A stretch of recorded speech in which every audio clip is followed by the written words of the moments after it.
Ex-rapper exposing the danger of listening to music. Black magic in music. Wait, what? What's happening here? Subhanallah. Let's have a look.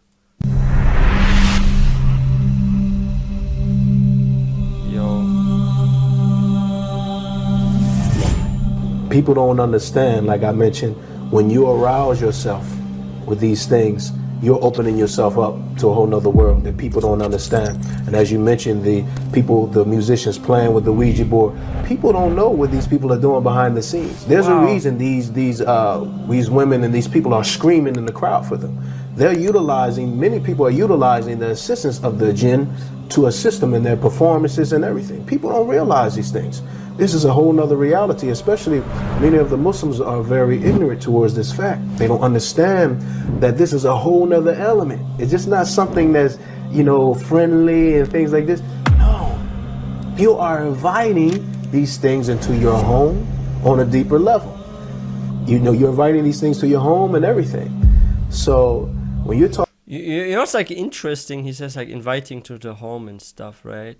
Like, isn't it like that? Like, when people are going to like concerts or something, or they're listening to like a lot of music, that they have certain vibes if they no longer listen to the music. Like sometimes it can like change a person's mood in such a way that they come home like tired or depressed or something, right?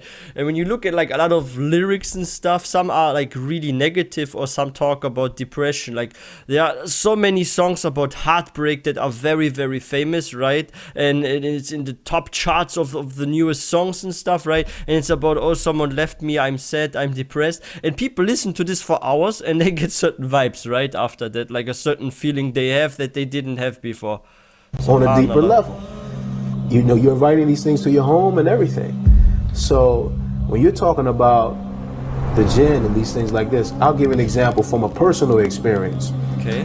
Eddie, I can tell you that when I was a non-Muslim, as I mentioned to you, I used to play various instruments. I can tell you that it literally felt like I was under possession. Whoa. I would do things that I was not able to do. I would play things that I was not able to play normally. So that I wasn't able to play twice. And musicians may say, oh, this is the musician effect. Okay. The word genius comes from the word jinn. Genius, genius. Me and a brother in Egypt, I remember we were having this conversation. He's a brother that knew Jimi Hendrix. He knew a lot of people. He's an old school musician. And he said, me and him were playing around talking about the word genius and stuff like this. He said, he said, when we think about the word genius, we used to think about that person has that jinn. He got that jinn. Yeah, it actually sounds very similar. Like, let's pronounce it together. Genius, jinn, genie, genius, jinn, genius, jinn, genius. A'udhu billah. Subhanallah, it really sounds like that. We used to think about that person has that jinn. He got that jinn. Reflect on this. Yeah. People like Jimi Hendrix, and he was not able to play without being under a substance. Oh, that's true. I heard this. High. Yeah, I learned about it. So we know, even from a scholarly point of view, what do the scholars mention about people that get high? We learned this in school, things actually. Like this? You make yourself open to what? The jinn. Every musician that is on the highest level, think about it. Many of them are doing drugs and alcohol to get them to that level. You can't escape it. You might as well, if you don't want to be involved with drugs and alcohol or listening to someone that is involved in those things, you might as well take all of your CDs and everything and just throw it out. Because this is what the people that you're listening to, this is what they're involved in, many of them. Getting high, alcohol, and as you mentioned, Islam. You know what, we're learning also something else from this, and this is very important. I'm not sure if he's going to mention this later, but I'm going to quickly mention this because a lot of people want to be like those celebrities, and I have to warn you guys, especially teenagers that are like watching this and that are not sure what they want to become in the future. Like, you think that those people are happy, right? That they are like having millions of dollars in their bank account, they own a big house with a swimming pool, they always wear the newest fashion and all that. But guess what? Out of those people have depressions, they had suicide attempts, they are not happy with their lives, they have a miserable marriage and a lot of issues. Some even no longer even see their own kids anymore and have some arguments, some beef with their own kids, and they like split apart, then they get substances. They have a very miserable life, some of those celebrities, like really, like they must see psychologists sometimes even. Like it's not the money that makes you happy. I think inner peace, this is my experience, comes from your connection to your creator, to the connection to Allah subhanahu wa ta'ala, and to see a purpose and a meaning in your life. If you see a purpose, a meaning in your life, a reason of your existence, it doesn't matter how much money you have. You're gonna be happy, you're gonna be satisfied with yourself. But if you have no purpose, no meaning in your life, you're very far from your creator, you don't have any connection to Allah subhanahu wa ta'ala, then you're gonna be depressed and miserable like those celebrities. So yeah, find the meaning and purpose in your life, and don't follow those depressed individuals just because they are famous. And as you mentioned, Islam clearly clarifies and makes clear the position on those things. So, and when we're talking about soul music, There's soul in it. have people listen to these terms? Soul music. This is something coming from someone's soul. So what state is that person in when they're relaying those lyrics to you? Or when they were singing that song, what state was the soul in? Because you may start to feel the way that person was feeling. You understand? This is a serious thing. It's like possession. This is a spiritual thing you're talking about. That's why they know it. They call it soul music. Yeah. They say, they throw terms out. This is magic in the making. Okay, what magic are you talking about? The heart itself is searching for the truth, sometimes without the individual realizing it. But what happens is that we become so busy, and I was just having this conversation with another brother about how Shaitan makes us so busy in our lives.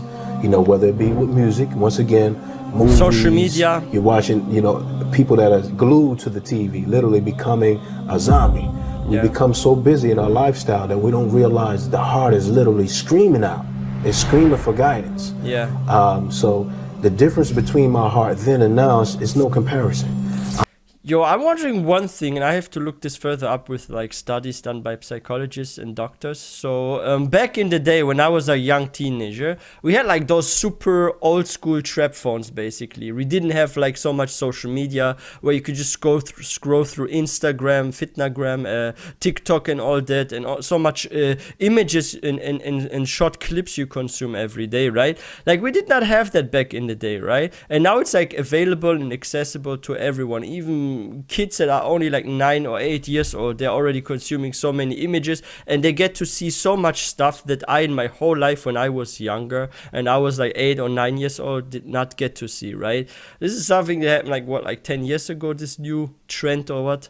So I was already a grown up at this time. But I didn't grow up with that, right? But a lot of kids are these days growing up with that. 8, 9 years old, switching through video and this clip and looking at this fitna picture, this and that. A lot of exposure of like young women and this and that. Like, I wonder what this does to the brain of an individual growing up. Like, what happens to an kid that watches this with 8 and then is now 24, for example, or older than that? Like, how has their brain developed in comparison to the previous generation and stuff? Like, I'm sure it definitely does something to the development of a child. And when they are like in their mid or late 20s, it will have some after effects. Because this is something new. This has been only around for like 10 plus years, right? So we only get to see this in the next few years, what happens to this generation that grew up with like the social media hype, right? So we'll find out in a couple of years, and there will be like big articles about that probably. It's no comparison.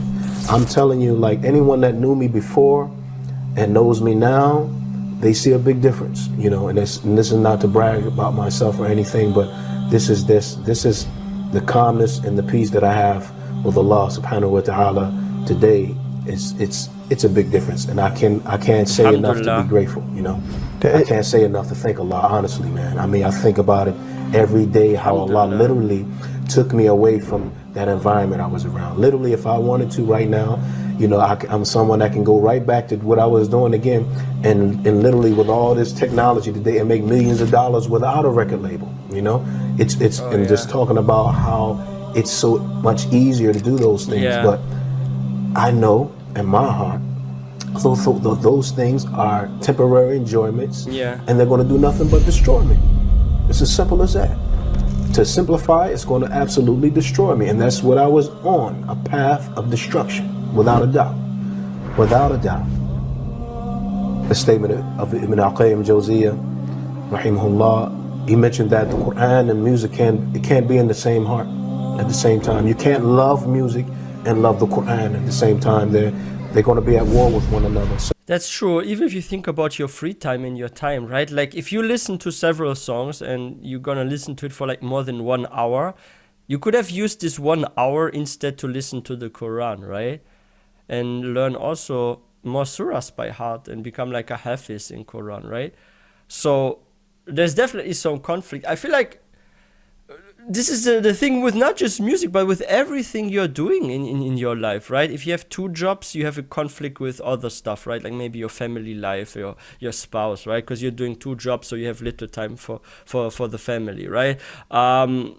When you are, for example, a student of knowledge, right, and you are learning about Islam, you're not gonna learn that much for a profession for this dunya, for example, right? Because you have little time. Like you still can go to maybe college a couple of years, then a couple of years Medina, this and that.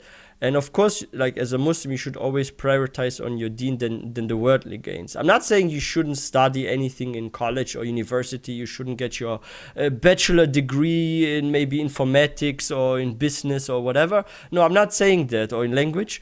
But you have to find a balance with everything. Like this is the trickiest part about as a Muslim now in the modern day and age, right? Where the requirements, even in the business world, this and that, is like so crazy high, where you're sometimes in conflict with the deen, right? And what's now very, very important is that you find a balance where you have enough time for your religion, but at the same time you can also focus on your worldly gains in a way, because it is not forbidden to be successful in this dunya, but you should not compromise on your deen in exchange for that. So finding the balance, I feel like, is nowadays the hardest part as a Muslim in 2024. Because you want not to completely abandon your dunya, because you need it also to put food on the table. But at the same time, you can't leave the Islam and go to Jahannam, right? So you have to be very careful, right? Because you also want, as a Muslim, not only to go to Jannah, but your best goal as a Muslim should be to actually get to a high stage in Jannah as well, right? So yeah, may Allah give us a high stage in Jannah, the highest, Ameen. Like Jannatul Firdaus, I mean. No, seriously, find balance. This is the challenge. So, it's definitely a hindrance. A person may not feel the same when they're reciting in the salah. It's a big difference. Oh, you hear music while it's not playing still. It may make you hate listening to lectures and things like that. A person that's addicted to music. Yeah. When a person is dying, they may be singing a song instead of reciting the A'udhu billah.